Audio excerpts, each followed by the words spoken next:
Hello friends, எல்லாருக்கும் வணக்கம். எல்லோரும் எப்படி இருக்கீங்க? நல்லா இருக்கீங்களா? நாங்களும் நல்லா இருக்கோம். இன்றைக்கி நம்ம சேனலில் என்ன வீடியோ பார்க்க போகிறோம்னு பார்த்தீங்கன்னா, வெயிட் லாஸ் சேலஞ்ச் டே 29 தான் நம்ம பார்க்க போகிறோம். இந்த வீடியோ வந்து நேற்று எடுத்த வீடியோங்க, வெள்ளிக்கிழமை எடுத்த வீடியோ. அதை தான் நான் உங்கள் கூட எடிட் பண்ணி இன்றைக்கி ஷேர் பண்ணுறேன். இப்போ வாங்க வீடியோக்குள்ளே போகலாம். அதுக்கு முன்னாடி நம்ம சேனலை பார்த்துட்டு நிறைய பேர் சப்போர்ட் பண்ணுறீங்க, சப்ஸ்கிரைப் பண்ணுறீங்க. எனக்கு சப்போர்ட் பண்ணி சப்ஸ்கிரைப் பண்ணுற எல்லாருக்குமே ரொம்ப ரொம்ப நன்றிங்க. தொடர்ந்து உங்களோட ஆதரவை நம்ம சேனலுக்கு கொடுங்க. இப்போ வீடியோக்குள்ளே போகலாமா? நேற்று காலையில் எழுந்துட்டு ரெஃப்ரெஷ் ஆகிட்டு வந்து வெயிட்டு தான் செக் பண்ணேன். 66.3 இருந்தது. சூப்பர். நமக்கு வந்து என்ன சொல்கிறது, நல்லாவே வந்து வெயிட்டு குறைஞ்சிட்டு வருது. ஸோ நம்ம வந்து அதுக்கேற்ற மாதிரி ஃபுட்டு எக்ஸசைஸும் வந்து பண்ணிகிட்ருக்கோம். எக்ஸசைஸ் கூட இப்போ கொஞ்சம் ஒரு வாரமாக வந்து ரெகுலராக பண்ணுறதில்ல.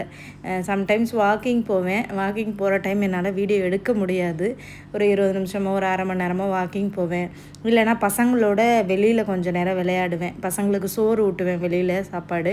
அப்போ அவங்களுக்கு ஊட்டும் போது அங்கிட்டு ஓடுறது இங்கிட்டு ஓடுறது, அதுவே நமக்கு ஒரு எக்ஸசைஸ் மாதிரி தான். வீட்டு வேலையும் நிறையா இருக்குது. காலையில் எக்ஸசைஸ் பண்ண முடியலன்னா ஈவினிங் போல் என்னால் முடிஞ்ச அளவுக்கு ஒரு 20 நிமிஷம் ரன்னிங் போவேன், 10 நிமிஷம் வாக்கிங் போவேன். ஸோ இந்த மாதிரி தான் பண்ணிகிட்ருக்கேன். அதுலேயே எனக்கு நல்லா சூப்பராக வந்து வெயிட்டு குறையுது. ஸோ காலையில் பிரேக்ஃபாஸ்ட்டுக்கு எல்லாருக்குமே வந்து இந்த பயறு வகைகள் தான் ஊற வச்சுருந்தேன். எல்லா பயிறுகள்லையுமே ஒவ்வொரு கை போட்டு ஊற வச்சுருந்தேன் நைட்டு. ஸோ அதை தான் வந்து குக்கரில் உப்பு போட்டு தண்ணி ஊற்றி வேக வைக்கிறதுக்காக எடுத்து வச்சிட்ருக்கேன். அப்புறம் ஹஸ்பண்ட் வந்து டீ வேணும்னு கேட்டிருந்தாங்க. அவங்களுக்கு டீ போட்டு கொடுக்கலான்னு சொல்லிட்டு டிகாஷன் அடுப்பில் வச்சுருந்தேன். பாலை ஊற்றி மிக்ஸ் பண்ணிட்டோன்னா டீ ரெடி ஆயிரும். முன்னாடியெல்லாம் டீனா அவ்வளோ ஒரு அடிக்டாக இருப்பாங்க. எப்போ டீ கொடுத்தாலும் குடிப்பேன். அந்தளவுக்கு ஒரு டீ சைக்கோனே சொல்லலாம், அந்த மாதிரி இருந்தேன். ஆனால் இப்போல்லாம் இந்த டீ காஃபியை கம்ப்ளீட்டாக அவாய்ட் பண்ணிட்டேங்க, வெயிட் லாஸ் ஆரம்பித்ததுலேருந்து. அதுவும் நான் குடிக்கிற டீ கிளாஸ்லாம் பார்த்திங்கன்னா பயங்கர பெருசாக இருக்கும். நல்லா இஞ்சி தட்டி போட்டு அது ஒரு கப் நிறையா குடிப்பேன், நிறைய சுகர் சேர்த்து குடிப்பேன். ஸோ இப்போ அந்த வெயிட் லாஸ் ஆரம்பித்ததுலேருந்து நிறைய விஷயங்களை நானே வந்து அவாய்ட் பண்ணிட்டேன். ஏன்னா நம்ம ஒரு விஷயத்தை நம்ம பெறுறதுக்காக பல விஷயங்களை இழக்கிற மாதிரி தான் இருக்கும். ஏன்னா வெயிட் லாஸில் நிறைய விஷயங்களை நம்ம வந்து தவிர்க்கணும். டீ காஃபி குடிக்கிறத தவிர்க்கணும். அப்புறமா அந்த பாலில் இருந்து தயாரிக்கிற பொருட்களை எல்லாத்தையும் அவாய்ட் பண்ணிடணும். சுகரை அவாய்ட் பண்ணிடணும். ஸோ நான் டீயில் வந்து ஒயிட் சுகர் சேர்க்க மாட்டேன். எப்போவுமே கருப்பு டீ இல்லைனா வெல்லம் அந்த மாதிரி தான் சேர்ப்பேன். நாட்டு சக்கரை அந்த மாதிரி தான் சேர்ப்பேன். இப்போ அதை கூட நான் அவாய்ட் பண்ணிடுறேன். இந்த உளுந்தங்கஞ்சி எடுக்கும்போது மட்டும் கொஞ்சமாக வந்து நான் வெல்லம் சேர்ப்பேன். ஏன்னா அது வந்து சும்மா குடிக்க முடியாது, ஒரு மாதிரி மண்ணு மாதிரி இருக்கும். ஸோ அதுக்காக தான். ஸோ அந்த டீ காஃபிக்கு பதிலாக இந்த உளுந்தங்கஞ்சி இல்லைனா ராகி கூழ் இந்த மாதிரி ஏதாச்சும் ஒன்று எடுத்துகிட்ருங்கங்க. எப்படி டீயை நீங்கள் அவாய்ட் பண்ணுறீங்க? என்னால் குடிக்காமல் இருக்கவே முடியலையே அப்படின்னு சொல்லிட்டு ஒரு சிஸ்டர் வந்து கேட்டிருந்தாங்க. ஸோ நம்மளால் முடியாதது எதுவுமே இல்லைங்க. எல்லாமே நம்ம மனசு தாங்க காரணம். நம்ம மனசில் நம்ம இதுக்காக இதை பண்ண போகிறோம் அப்படின்னு நம்ம ஃபிக்ஸ் பண்ணிட்டோன்னு வைங்களேன், நம்ம நிறைய விஷயங்களை தவிர்த்திடலாம். எல்லாமே நம்மளோட மைண்ட் செட்டு தான். ஸோ கண்டிப்பாக வெயிட்டை குறைக்கணும்னு நினைக்கிறவங்க இந்த விஷயங்களை நம்ம அவாய்ட் பண்ணிடுறோம் அப்படின்னு சொல்லிட்டு மைண்டில் தெளிவுபடுத்திட்டிங்கன்னா கண்டிப்பாக நம்மளும் ஸ்ட்ராங்காக அந்த விஷயங்களை பண்ணாமல் இருப்போங்க. ஸோ இதுதான் வந்து வெயிட் லாஸில் நான் கற்றுக்கிட்ட ஒரு பெரிய விஷயமே. ஸோ ஹஸ்பண்டுக்கு டீ போட்டு கொடுத்துட்டு எனக்கு வந்து நான் வெந்தயம் ஊற வச்சுருந்தேன். நைட்டே வந்து ஒரு டேபிள் ஸ்பூன் அளவுக்கு வெந்தயம் ஊற வச்சுருவேன். ஸோ அதை வந்து அந்த தண்ணியமும் குடிச்சிட்டு அந்த வெந்தயத்தை நல்லா மென்று சாப்பிட்டுட்டேங்க. வெந்தயம் சாப்பிட்டா வெயிட் லாஸ் ஆகுமா அப்படின்னு சொல்லிட்டு கேட்குறீங்க. கண்டிப்பாக ஆகுங்க. என்னோடய எக்ஸ்பீரியன்ஸில் சொல்கிறேன். நான் அந்த ஒரு வாரமாக தான் அந்த வெந்தயம் வந்து சாப்பிட்டுட்ருக்கேன். நல்லாவே வந்து வெயிட் லாஸ் ஆகுது. அது மட்டும் இல்லாமல் டைஜஷன் ப்ராப்ளம் இருக்குது, பாடி வந்து ரொம்ப ஹீட்டாக இருக்குது அப்படின்னாலும் இந்த வெந்தயத்தை வந்து சாப்பிடுங்க. இந்த 2 ப்ராப்ளத்தையுமே வந்து சூப்பராக சரி பண்ணிடும். இந்த வெந்தயத்தில் அவ்வளோ பயன்கள் இருக்குது. அப்புறம் அந்த வெந்தயத்தை சாப்பிட்டுட்டு ஒரு 20 நிமிஷம் கழித்து நான் என்னோடய பிரேக்ஃபாஸ்ட்டை வந்து எடுத்துக்கிட்டேன். 9 மணி போல் வந்து என்னோடய பிரேக்ஃபாஸ்ட்டை எடுத்துக்கிட்டேன். அந்த பயறு வகைகள் வந்து வேக வச்சுருந்தேன் இல்லையா, அதுதான் ஒரு கப்பு நிறையா வந்து எடுத்துக்கிட்டேன். இப்போ நான் போட்டிருக்க ட்ரெஸ்ஸு கூட இந்த வெயிட் லாஸ்க்கு முன்னாடி என்னால் இப்படி ஃப்ரீயாக போட முடியாதுங்க. கொஞ்சம் பிடிப்பாக இருக்கும். வயிறு பக்கம்லாம் கொஞ்சம் தள்ளிகிட்ருக்கும். கையெல்லாம் நல்லா டைட்டாக இருக்கும். அதே மாதிரி என்னோடய நெஞ்சுக்கிட்டெல்லாம் பார்த்திங்கன்னா பயங்கர டைட்டாக இருக்கிற மாதிரி இருக்கும். ஆனால் இப்போ பார்த்திங்கன்னா என்னால் ஒரு ஃப்ரீயாக ஒரு கம்ஃபர்டபுளாக என்னால் போட முடிஞ்சது. ஸோ அதுவே வந்து எனக்கு ரொம்ப சந்தோஷமாக இருந்தது. நம்மக்கிட்ட இருக்கிற ட்ரெஸ்ஸு நம்ம போடையில் நமக்கு கம்ஃபர்டபுளாக இல்லைன்னு வைங்களேன், அது மனசுக்கு ரொம்ப கஷ்டமாக இருக்குங்க. நானும் ஃபீல் பண்ணியிருக்கேன். நம்ம வந்து என்ன சொல்கிறது, நாங்கள் வந்து இப்போ வெளிநாட்டில் இருக்கோம். அடிக்கடி வந்து நம்மளால் ட்ரெஸ் எடுக்க முடியாது. ஊர்லேருந்து எடுத்துகிட்டு வர ட்ரெஸ்ஸையாச்சும் நம்ம வந்து இருக்கிற வரைக்கும், அடுத்து போகிற வரைக்கும் நம்ம அதை தான் யூஸ் பண்ணணும். அதுவுமே நமக்கு பத்தாமல் போயிடுச்சுன்னு வைங்களேன், அதுவே எனக்கு ஒரு டிப்ரெஷனாக இருக்கும். என்னடா இது, நம்ம இப்போ எத்தனை ட்ரெஸ் தான் எடுக்கிறது, என்ன நம்ம உடம்பு இப்படி இருக்குது அப்படின்ற மாதிரி தோணுங்க. ஸோ அது வந்து இது வந்து ஒரு பெரிய விஷயம் கிடையாது. பட் எனக்கு வந்து அது கொஞ்சம் கஷ்டமாக இருக்கும். அதனால இப்போ கொஞ்சம் நம்ம வெயிட்டை குறைச்சோன்னா இந்த ட்ரெஸ்ஸெல்லாம் நம்ம போட்டுக்கலாம் அப்படின்னு நினச்சி நான் வந்து குறைச்சேன்னா, அது குறைச்சி எனக்குள்ளே ஒரு சந்தோஷம், நல்ல ஒரு பரவாயில்லையே நம்மளும் குறைச்சிட்டோமே, இந்த ட்ரெஸ்ஸு நமக்கு பத்துதே அப்படின்னு அது ஃபீல் பண்ணும்போது ஒரு சந்தோஷமாக தாங்க இருக்கும். கண்டிப்பாக வெயிட் லாஸ் பண்ண எல்லாருமே வந்து இந்த மாதிரி ஃபீல் பண்ணியிருப்போம். அதுக்கப்புறம் நான் வந்து பிரேக்ஃபாஸ்ட் வந்து அந்த பயிரை தான் சாப்பிட்டேன். ஹஸ்பண்டுக்குமே ஒரு கப்பு நிறையா அந்த பயிரை தான் கொடுத்தேன். பசங்களுக்கு வந்து கொஞ்சம் கொஞ்சம் அந்த பயிரை ஊட்டி விட்டேன். அவங்க கம்ப்ளீட்டாக சாப்பிட மாட்டேன்ட்டாங்க. சப்பாத்தி வேணும்னு கேட்டாங்க. அதுக்கப்புறமா அவங்களுக்கு சப்பாத்தி சுட்டு கொடுத்தேன். சப்பாத்தி கொடுத்து சாப்பிட்டுட்டு வெளியில் மார்க்கெட் போகலான்னு தான் கிளம்புனோம். ஏன்னா வெள்ளிக்கிழமை வந்து இங்கே ப்ரூனேயில் வந்து பார்த்திங்கன்னா ஹாலிடே சொல்லியிருக்கேன் இல்லையா, என்னோடய வீடியோஸை ரெகுலராக பார்க்குறவங்களுக்கு தெரியும். முஸ்லீம் கண்ட்ரிஸ் எல்லாத்துலேயுமே பார்த்திங்கன்னா வெள்ளிக்கிழமையும் ஞாயிற்றுக்கிழமையும் தான் லீவ் இருக்கும். ஸோ அன்றைக்கி வந்து மார்க்கெட்டுமே நல்ல கலகலன்னு இருக்குங்க. நிறைய காய்கறிகள்லாம் வாங்கலாம். அது மட்டும் இல்லாமல் அந்த வெள்ளிக்கிழமை பண்டார் மார்க்கெட்டு போனோம்னா நாட்டுக்கோழி வாங்கலாங்க. நம்ம ஊரில் கிடைக்கிற மாதிரி அப்படியே உயிரோடையே கிடைக்கும். சரி, ரொம்ப நாள் ஆச்சே நாட்டுக்கோழி வாங்கி, சரி நம்ம போகலாம் அப்படின்னு சொல்லிட்டு எல்லாருமே வந்து கிளம்பியாச்சு. கிளைமேட் பாருங்கள், பயங்கர வெயில் போட்டுட்ருக்கு. நைட்டு அப்படியே ஆப்போசிட்டாக இருக்குங்க. பயங்கர மழை கொட்டி தீத்துரும். நைட்டு மழை, பகல் வெயில், அப்படி தான் வந்து இருக்கும். அதோட மார்க்கெட் போகலான்னு போனோம். மார்க்கெட்டுமே பார்த்திங்கன்னா ஒரு 11:30 மணி வரைக்கும் தான் மார்க்கெட் வச்சுருப்பாங்க. அதுக்கப்புறமா க்ளோஸ் பண்ணிவிட்டு ஒரு 2 மணிக்கு தான் ஓப்பன் பண்ணுவாங்க. எல்லா கடையுமே க்ளோஸ் பண்ணிவிடுவாங்க. அது ஏன்னா வந்து இந்த வெள்ளிக்கிழமை வந்து முஸ்லீம் மக்கள்லாம் இந்த பள்ளிவாசல் போய் தொழுவாங்க தெரியுமா, அவங்க ஒரு ப்ரேயர் பண்ணுவாங்க. ஸோ அதுக்காக வந்து இங்கே உள்ள எல்லா கடைகளுமே க்ளோஸ் ஆயிரும். வெள்ளிக்கிழமை போய் ஏதாவது ஒரு பொருட்கள் வாங்கினோம்னா 11:30 போய் நம்ம வாங்கணும். இல்லைன்னா திரும்ப 2 மணிக்கு தான் அவங்க வந்து கிடைக்கும். பெட்ரோல் பங்காக இருந்தாலுமே எல்லா கடையுமே க்ளோஸ் ஆயிரும். அது வந்து இந்த நாட்டோட ரூல்ஸ் ஆட்டிருக்கு. ஸோ அதனால் நாங்கள் வீட்டில் இருந்து ஒரு 10 மணி போல் கிளம்புனோம்னு நினைக்கிறேன். போயிட்டு அப்புறம் கையில் காசு இல்லை, போய் ஏடிஎம்மில் எடுத்துகிட்டு அதுக்கப்புறமா வந்து மார்க்கெட் போனோம். ஏடிஎம்மில் எடுக்கலான்னு சொல்லிட்டு சிட்டிக்குள்ளே போயிட்டோம். மால் பக்கத்தில் போயிட்டோம். அங்கே பயங்கர ரஷ்ஷு, பார்க்கிங்க்கு இடமே இல்லை காரை விட்டுட்டு போகிறதுக்கு. அப்புறம் திரும்ப வேறு இடத்துக்கு வந்து ஏடிஎம் எடுத்துகிட்டு அதுக்கப்புறம் மார்க்கெட் வந்தாச்சு. மார்க்கெட்டு உள்ளே நுழையும் போதே என்ட்ரன்ஸில் இந்த மீன் வச்சுருந்தாங்கங்க. நம்ம ஊர் இந்த கம்மா மீன், குளத்து மீன், ஏரி மீன்லாம் இருக்குது பார்த்திங்களா, அந்த மீனெல்லாம் இங்கே கிடைக்கும் போல். இந்த விரால் மீன், அதுக்கப்புறமா வந்து அந்த கருப்பு கெண்டை மீன், ஜிலேபி மீனுன்னு சொல்லுவோம்ல அது, அதுக்கப்புறமா வந்து இந்த கெளுத்தி மீன், அது எல்லாமே வச்சுருந்தாங்க, சேல் பண்ணிகிட்டு இருந்தாங்க. எனக்கு பார்க்கவே ரொம்ப ஆச்சரியமாக இருந்தது. நம்ம ஊரில் கிடைக்கிறது எல்லாமே இருக்குதுன்னு சொல்லிட்டு. அதுக்கப்புறமா வந்துட்டு சரி போய் ஃபஸ்ட்டு நாட்டுக்கோழி இருக்கான்னு பார்க்கலான்னு சொல்லிட்டு உள்ளே மார்க்கெட்டுக்குள்ளே வந்தோம். நாங்கள் முன்னாடியெல்லாம் மார்க்கெட் வரும்போது இந்த கடைகள்லாம் இல்லை. இந்த ஸ்ட்ரீட் ஃபுட்டெல்லாம் வச்சு விற்றுக்கிட்டு இருக்காங்க, சும்மா ஸ்நாக் மாதிரி. நம்ம ஊரில் எப்படி இந்த வடை, போண்டா அந்த மாதிரிலாம் இருக்கும்ல, இங்கே அதே மாதிரி வாழைப்பழம், சக்கரவள்ளி கிழங்கு, அதுக்கப்புறம் இன்னும் நிறைய வெரைட்டியில் பண்ணுவாங்க போண்டா, பஜ்ஜி மாதிரிலாம். ஸோ அந்த கடையெல்லாம் முன்னாடி இல்லை, இப்போ வந்து ஆரம்பிச்சிருப்பாங்க போல். 1-2 கடைகள் இருந்தது. அதையும் அப்படியே வீடியோ எடுத்துகிட்டு, நாட்டுக்கோழியெல்லாம் பார்த்திங்களா நம்ம ஊர் மாதிரியே இருக்குது பாருங்கள். சேவல், அதுக்கப்புறமா கோழி, அப்புறம் வெடைக்கோழி, அப்புறம் ஆமையெல்லாம் வச்சுருப்பாங்கங்க. என்ன கறி வேணுமோ வாங்கிக்கலாம் போல். ஆமை வச்சுருப்பாங்க, வாத்துலாம் வச்சுருப்பாங்க. அப்புறம் மைனா, புறா அதெல்லாமே பார்த்திங்கன்னா இந்த லவ் பேர்ட்ஸு, கிளி இதெல்லாமே வளர்க்குறதுக்காக. மற்றபடி இந்த கோழியெல்லாம் பார்த்திங்கன்னா கறிக்காக தான். சரி நம்மளும் ஒரு கோழி வாங்கலாம் அப்படின்னு சொல்லிட்டு அங்கே சுற்றி முற்றி பார்த்துட்ருந்தோம். போன உடனே நாங்கள் வாங்க மாட்டோம். எல்லா இடத்துலையும் சுற்றி பார்த்துட்டு ரேட்டெல்லாம் எவ்வளோன்னு கேட்டுட்டு தான் வாங்குறது. இந்த சைடில் உள்ள கடைகளெல்லாம் பார்த்திங்கன்னா 1 கிலோ வந்து $10 சொன்னாங்க. அப்புறம் பின்னாடியும் ஒருத்தர் வச்சுருந்தார், அவர் எவ்வளோ சொல்கிறாரு அப்படின்னு சொல்லிட்டு கேட்டு போயிருந்தோம். இந்த சைடு உட்காந்துட்டு இருந்தவங்களுக்கு தமிழ் தெரியும் போல். எங்களை பார்த்த உடனேயே அவங்க சொல்கிறாங்க, வாங்க வாங்க நாட்டுக்கோழி இங்கே இருக்கும், வாங்க வாங்கன்னு சொல்லிகிட்டு இருந்தாங்க. எனக்கு ஆச்சரியமாக இருந்தது, பரவாயில்லையே நம்ம தமிழ் மொழி பேசுகிறாங்களேன்னு சொல்லிட்டு. நாங்கள் வந்து இந்த கோழி வாங்கலான்னு ஃபிக்ஸ் பண்ணியிருந்தோம். இந்த ஃபஸ்ட்டு நிற்கிது பார்த்திங்களா, கலராக சாண்டில் கலரில், நல்லா இருந்தது. அதுக்கப்புறம் இந்த சைடு வந்த உடனே இவர்கிட்ட 2 கோழி தான் இருந்தது. நல்ல வெடைக்கோழியாக, நல்லா நம்ம ஊரில் கிடைக்கிற மாதிரி நாட்டுக்கோழி. அந்த ஃபஸ்ட்டு காமிச்சிருந்தேன் பார்த்தீங்களா, அந்த கோழி வந்து 1 கிலோ $10 சொன்னாங்க. அந்த கோழியை நம்ம எடை போட்டோம்னா எப்படியும் ஒரு 2 கிலோவாவது வரும். ஏன்னா பெரிய கோழியாக தான் இருந்தது. $20 வரும். இவர் வந்து 2 கோழி வச்சுருக்கறனால எங்களுக்கு வந்து 1 கிலோ வந்து $8க்கு தரேன்னு சொன்னார். ஏன்னா கடைசி 2 தான் இருக்குது, இதை வாங்கிட்டு போயிடுங்க, நான் உங்களுக்கு $2 கம்மி பண்ணி தரேன்னு. ஓகே பரவாயில்லையேன்னு சொல்லிட்டு அந்த 2 கோழியும் பார்த்திங்கன்னா 2 கிலோ இருந்தது. எங்களுக்கு வந்து $16க்கு கொடுத்தாரு. ரொம்பவே பரவாயில்லைன்னு தோணுச்சு. $16னா அப்படியே உயிரோட. ஆனால் என்ன ஒரு பெரிய சிக்கல்னு பார்த்தீங்கன்னா, கட் பண்ண முடியல. அந்த கோழி விற்றவர் அவர் கட் பண்ண முடியாதுன்ட்டார். கட் பண்ணுறதுக்கு என்கிட்ட கத்திலாம் இல்லை, நீங்கள் வேறு கடையில் கேட்டு பாருங்கன்னு. அப்புறமா முன்னாடி ஒரு கடை இருந்தது, அங்கே எப்போவுமே கட் பண்ணி தருவாங்க. ஆனால் அவங்க என்ன பண்ணிட்டாங்கன்னா, அவங்க கடையில் வாங்கினா தான் கட் பண்ணி தருவோன்ட்டாங்க. நாங்கள் வேறு கடையிலலாம் வாங்கிட்டு வந்தோம், அதனால் கட் பண்ணி தரலை. அதுக்கப்புறம் ஹஸ்பண்ட் சரி ஓகே நானே வீட்டில் வந்து க்ளீன் பண்ணி தரேன்னு சொல்லிவிட்டு ஹஸ்பண்ட் தான் வந்து வீட்டில் வந்து க்ளீன் பண்ணி கொடுத்தாங்க. வேறு வழி இல்லை. நாங்களும் அங்கே எல்லா கடைகள்லையும் கேட்டு பார்த்தோம், யாராச்சும் கட் பண்ணித்தாங்கன்னு சொல்லி. ஏன்னா பக்கத்தில் மீன் கடைகள்லாம் இருந்தது. ஏன்னா அங்கே மீனெல்லாம் கட் பண்ணுவாங்களா, ஸோ அதனால் அந்த கோழியை கட் பண்ணி தருவாங்களான்னு. அது என்னமோ தெரியல, யாருமே வந்து கட் பண்ணியே தர்றதுக்கு முன் வரவே இல்லை. சரி வாங்கியாச்சு, சரி நம்மளே வீட்டில் எப்படியாவது கட் பண்ணிக்கலான்னு சொல்லிவிட்டு சரி அந்த வேலையை ஹஸ்பண்ட்டை தள்ளி விட்டுறலான்னு நான் அப்படியே வந்துட்டேன். அதுக்கப்புறம் கொஞ்சம் காய்கறிகள் வாங்கலான்னு சொல்லிட்டு காய்கறிகள் தான் வாங்கினோம். அதுக்கப்புறம் இந்த பழுப்பாவற்காய் வந்து கிடச்சிதுங்க. எவ்வளோ ஃப்ரெஷ்ஷாக இருக்குது பார்த்தீங்களா. வெள்ளிக்கிழமை அப்படின்றனால கொஞ்சம் நல்லா ஃப்ரெஷ்ஷாகவே காய்கறிகள்லாம் வந்திருந்தது.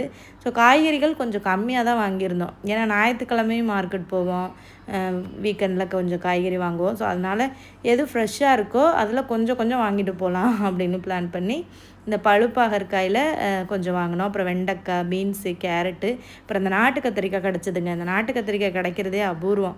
இல்லைன்னா அந்த பச்சைக்காய் தான் கிடைக்கும். அதுக்கப்புறம் கொஞ்சம் தக்காளி, கருவேப்பிலை. ஸோ இந்த காய்கறிகள் தான் நாங்கள் வாங்கினோம். அந்த பழுப்பாகற்காய் வந்து நம்ம குழம்புல போட்டு வைக்கலாமா, பொரியல் மாதிரியும் பண்ணலாமா.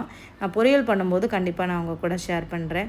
அதுக்கப்புறமா வாங்கிட்டு அந்த காய்கறி எல்லாத்தையுமே எடுத்து ஃப்ரிட்ஜில் வச்சுட்டு ஹஸ்பண்ட்டை தான் கொடுத்தேன். அந்த கோழியை நீங்கள் தான் வந்து கட் பண்ணி தரணும்னு சொல்லிவிட்டு அவங்க தான் எனக்கு கட் பண்ணி, அதாவது அந்த கோழி மேலே உள்ள தோலெல்லாம் எடுத்துகிட்டு எனக்கு வெறும் கோழியை மட்டும் கொடுத்தாங்க. ஸோ 2 பேரும் ஷேர் பண்ணிக்கலான்னு நாங்கள் பிளான் பண்ணியிருந்தோம். நீங்கள் அந்த கோழி மேலே இருக்கிற அந்த இறகு இதெல்லாமே க்ளீன் பண்ணி தாங்க, மற்ற கறி எல்லாமே நான் கட் பண்ணி குழம்பு வச்சுக்கிறேன் அப்படின்னு சொல்லிட்டு, சரி நீங்கள் அந்த வேலையை பாருங்கள், நான் இந்த வேலையை பார்க்குறேன் அப்படின்னு சொல்லிட்டு 2 பேருமே வந்து வேலையை வந்து பிரிச்சுக்கிட்டோம். அதாவது கடையில் வாங்குகிற பிராய்லர் கோழியை கம்பேர் பண்ணும்போது இந்த நாட்டுக்கோழி ரொம்ப பெஸ்ட்டுன்னு நினைக்கிறேன். அதுவும் வெளிநாட்டில் இப்படி உயிரோடு இந்த கோழி கிடைக்கிறது அபூர்வமான விஷயமாக தாங்க இருக்குது. ஏன்னா நம்ம ஊரில் வாங்குறதே இப்போ பெரிய விஷயமாகி போச்சு. ஆனால் 2மே கோழி பார்த்திங்கன்னா உள்ள முட்டையெல்லாம் இருந்ததுங்க. 2மே நல்ல வெடை கோழி. டேஸ்ட்டுமே வந்து பார்த்திங்கன்னா அப்படியே நம்ம ஊர் நாட்டுக்கோழி மாதிரி இருந்தது. என்ன ஒன்றுனா நம்ம ஊரில் வந்து நாட்டுக்கோழியை வந்து அந்த தோலெல்லாம் எடுத்துகிட்டு நெருப்பில் போட்டு வாட்டுவாங்க. சுட்டு எடுத்துகிட்டு அதுக்கப்புறம் கட் பண்ணோம்னா அந்த ஒரு வாசம் இருக்கும்.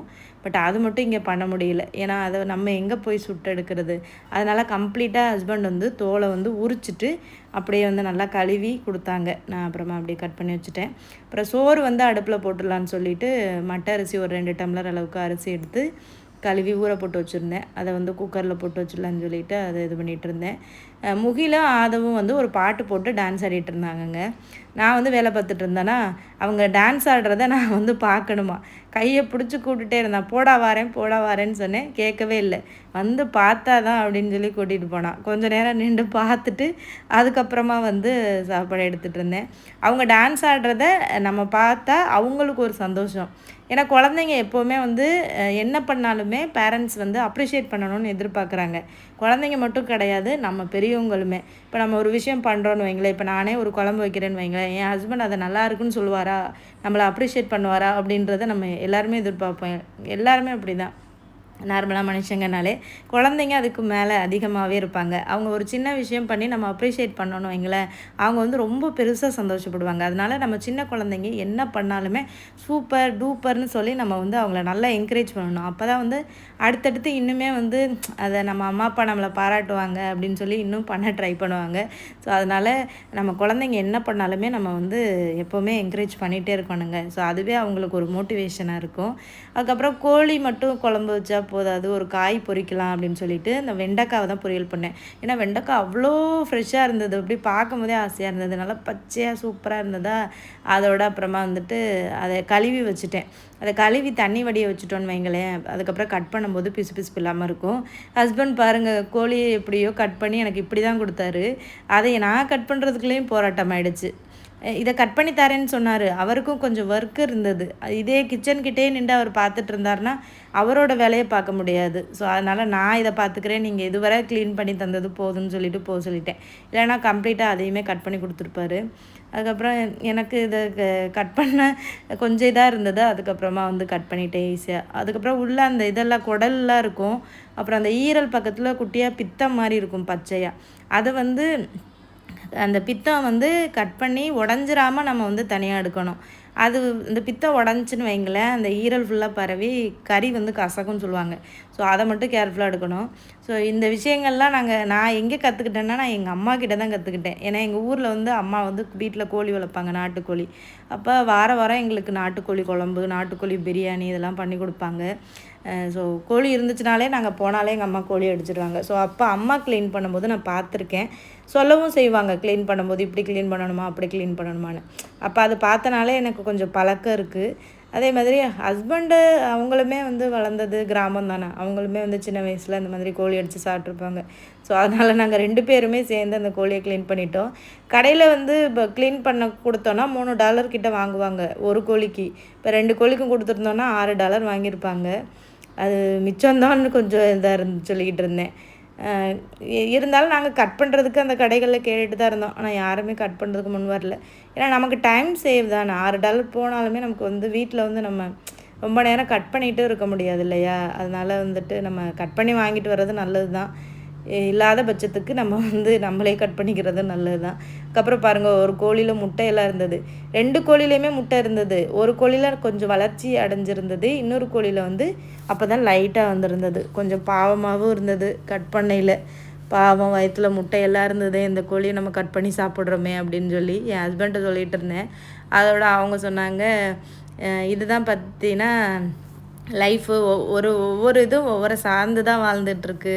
ஸோ நம்ம இந்த மாதிரி சிக்கனு மட்டனு எல்லாத்தையும் ஒரு உயிரை இது பண்ணி தான் சாப்பிட்ற மாதிரி இருக்குது, அதுக்கு என்ன பண்ணுறது அப்படின்னு சொல்லிகிட்டு இருந்தார். அதுக்கப்புறமா குழம்பு வைக்க ஸ்டார்ட் பண்ணிட்டேன். உருளைக்கிழங்குலாம் போட்டு தான் பண்ண போகிறேன். இப்போ இந்த நாட்டுக்கோழி குழம்புக்கு ஒரு மசாலா ரெடி பண்ணுறது எப்படின்னு சொல்கிறேன்.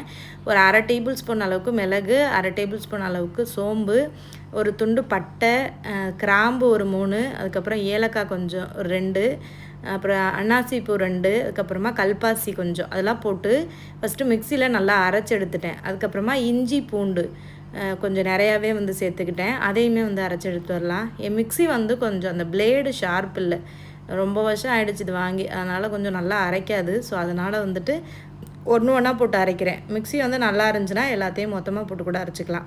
இஞ்சி பூண்டையும் அரைச்சிட்டு அதுக்கப்புறமா ஒரு வெங்காயம், ஒரு தக்காளி இதையும் போட்டு நான் நல்லா அரைச்சிடலாம். தண்ணிலாம் ஊற்ற தேவையில்லைங்க, சும்மா வந்து அரைச்சாலே போதும். இந்த மாதிரி நல்லா அரைச்சிக்கணும். இந்த பட்டை, கிராம்பு, சோம்பு இதெல்லாம் சேர்க்கும் போது குழம்பு சூப்பராக இருக்கும். அதுக்கப்புறமா ஒரு கொத்து கருவேப்பிலையும் போட்டு அரைச்சிக்கிட்டேன். சீரகம் மட்டும் இல்லைங்க, சீரகம் வந்து வாங்குறதுக்கு கடை க்ளோஸ் ஆகிடுச்சு. நாங்கள் மார்க்கெட்லேயே எல்லாம் வாங்கிட்டு வந்து பார்க்குறோம், மணி வந்து 11:30. நாங்கள் வரும்போதே எல்லா சூப்பர் மார்க்கெட்டையும் அடைச்சிட்டாங்க. அடுத்த 2 மணிக்கு தான் ஓப்பன் பண்ணுவாங்கன்னு சொன்னேன்னா, அதனால் சீரகம் மட்டும் வாங்க முடியலை. இருக்கிறத போட்டு மசாலா அரைச்சி வைக்கலான்னு சொல்லிட்டு இருக்கிறத மட்டும் வச்சு அரைச்சிட்டேன். சீரகம் மட்டும் மிஸ்ஸிங். ஆனால் அந்த மல்லிப்பொடியெலாம் நம்ம சேர்ப்போம் இல்லையா, அம்மா ஊர்லேருந்து அரைச்சி கொடுத்து விட்டு அந்த மல்லிப்பொடியில் சீரகம்லாம் சேர்த்து தான் போட்டிருப்பாங்க. ஸோ அதனால் அது குழம்ப காம்பன்சேட் பண்ணிடும். அப்புறமா எடுத்து வச்சுருக்க அந்த கறியில் உப்பு மஞ்சத்தூளும் போட்டு மிக்ஸ் பண்ணி வச்சுருந்தேன் இல்லையா, அதை வந்து குக்கரில் போட்டு வேக வச்சுக்கலாம். ஏன்னா இந்த நாட்டுக்கோழின்றனால ரொம்ப ரப்பாக இருந்ததுங்க. நான் அவ்வளோ தூரம் வேக வச்சே கொஞ்சம் ஹார்டாக தான் இருந்தது, வாயில் மெல்றதுக்கு. எனக்கே பல்லு கொஞ்சம் வலிச்ச மாதிரி இருந்தது. பசங்களுக்கு அந்த கறியை மட்டும் எடுத்து மிக்சியில் கொஞ்சம் சுற்றி அரைச்சிட்டு அப்புறமா சாப்பாடோட பிசைஞ்சு ஊட்டி விட்டேன். அந்தளவுக்கு ரப்பாக இருந்தது. அப்படியுமே கோழி வந்து பெரிய கோழி இல்லை, சின்ன வெடைக்கோழி தான், அதுவே அவ்வளோ ரப்பாக இருந்தது. ஏன்னா நாட்டுக்கோழி எப்போவுமே அப்படி தான் இருக்கும். அதனால் நான் ஒரு 10 விசில் கிட்ட விட்டேன் குக்கரில், அப்படி இருந்தும் அப்படி தான் இருந்தது. அப்புறமா உருளைக்கிழங்கு போட்டு வைக்கலான்னு சொல்லிட்டு ஒரு 3 கிழங்கு வந்து கட் பண்ணி எடுத்துக்கிட்டேன். சூப்பராக இருக்கும் மட்டன் இல்லைன்னா நாட்டுக்கோழி இந்த மாதிரி இதில் வந்து உருளைக்கிழங்கு போட்டு வச்சோன்னா. அதுக்கப்புறமா வெண்டைக்காய் பொரியல் பண்ணுறதுக்கு வெண்டைக்காய் அலசி வச்சுருந்தேன் இல்லையா, அதை வந்து கட் பண்ணிகிட்டு இருந்தேன். ஒரு சிஸ்டர் கமெண்டில் கேட்டிருந்தாங்க, நீங்கள் தண்ணி எப்படி குடிப்பீங்க அப்படின்னு சொல்லிட்டு, தண்ணி வந்து பார்த்திங்கன்னா, நான் ஒரு செம்பு வச்சுருக்கேங்க, பெரிய செம்பு. அந்த அந்த செம்பே பார்த்திங்கன்னா 1 லிட்டர் அளவுக்கு தண்ணி வரும். நான் அதில் கணக்கு வச்சுக்கிருவேன். அந்த செம்பில் 3 தடவை வந்து தண்ணி குடிச்சிருவேங்க. 3 லிட்டருக்கிட்ட நான் தண்ணி வந்து குடிச்சிருவேன். இது எப்போனா அந்த வெயிட் லாஸ் ஸ்டார்ட் பண்ணதுலேருந்து கரெக்டாக ஃபாலோ பண்ணுறேன். ஸோ அதனால தான் எனக்கு எந்த டைஜஷன் ப்ராப்ளமும் இல்லை. ஏன்னா தண்ணின்றது ரொம்ப ரொம்ப முக்கியம். வெயிட் லாஸ் பண்ணும்போது நம்மளோட உடம்பு வந்து நல்லா ஹீட் ஆகுங்க.